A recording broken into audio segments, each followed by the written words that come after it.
আসসালামু আলাইকুম বন্ধুরা, আশা করি সবাই ভালো আছেন। আজকে বাইকটা নিয়ে একটু বের হলাম। আর বাতাস ভেদ করে যাওয়ার সময় মাথায় একটা ক্রেজি খবর ঘুরপাক খাচ্ছে। ফুটবল প্রেমীরা নিশ্চয়ই এতক্ষণে স্ক্রল করতে করতে জেনে গেছেন, হ্যাঁ, অবশেষে ব্রাজিলের বিশ্বকাপের অফিসিয়াল স্কোয়াড ঘোষণা করা হয়েছে। আর যেমনটা আমরা আশা করেছিলাম, সব জল্পনা কল্পনার অবসান ঘটিয়ে ফরওয়ার্ড লাইনে নিজের জায়গা পাকা করে নিয়েছে নেইমার। সান্তোসের এই পোস্টার বয়কে ছাড়া কি আর ব্রাজিলের আক্রমণ ভাবা যায়?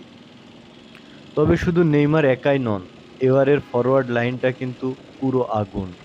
রিয়াল মাদ্রিদের ভিনিসিউস জুনিয়র আছে, বার্সেলোনার রাফিনিয়া আছে, আর সাথে থাকছে গাব্রিয়েল মার্টিনেল্লি আর এনরিকের মতো তরুণ তুর্কিরা। গোল করার লোকের কিন্তু এবার কোনো অভাব নেই। মিডফিল্ডের দিকে তাকালে দেখা যাবে ম্যানচেস্টার ইউনাইটেডের ক্যাসমিরো আর নিউক্যাসলের ব্রুনো গিমারেসের মতো অভিজ্ঞ প্লেয়াররা মাঝমাঠ সামলানোর দায়িত্ব পেয়েছেন। আর ডিফেন্সের তো পিএসজির মার্কিনিওস আর আর্সেনালের গ্যাব্রিয়েল তো দেয়াল হয়ে দাঁড়ানোর জন্য রেডি আছে।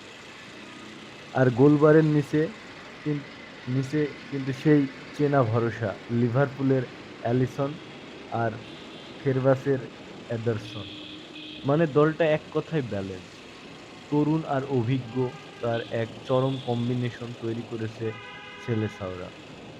তবে ভাই, দল কাগজে কলমে যতই শক্তিশালী হোক না কেন, মাঠের পারফরম্যান্সটাই আসল।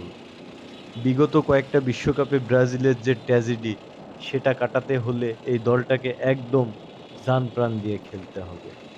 নেইমারের ক্যারিয়ারের শেষ লগ্নে এসে এতটাই হেক্সা বা ষষ্ঠ বিশ্বকাপ ট্রফি জয়ের সবচেয়ে বড় এবং শেষ সুযোগ।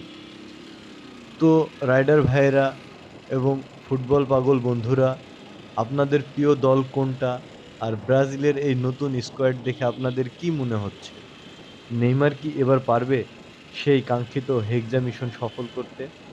জলদি কমেন্ট বক্সে আপনাদের প্রেডিকশন জানান। আজকের রাইড এই পর্যন্তই। সুন্দর বাতাস এবং আবহাওয়াটা অনেক ভালো। এখানেই শেষ করছি। সবাই সাবধানে বাইক চালাবেন, হেলমেট পরবেন। See you on the next ride. ধন্যবাদ। আল্লাহ হাফেজ।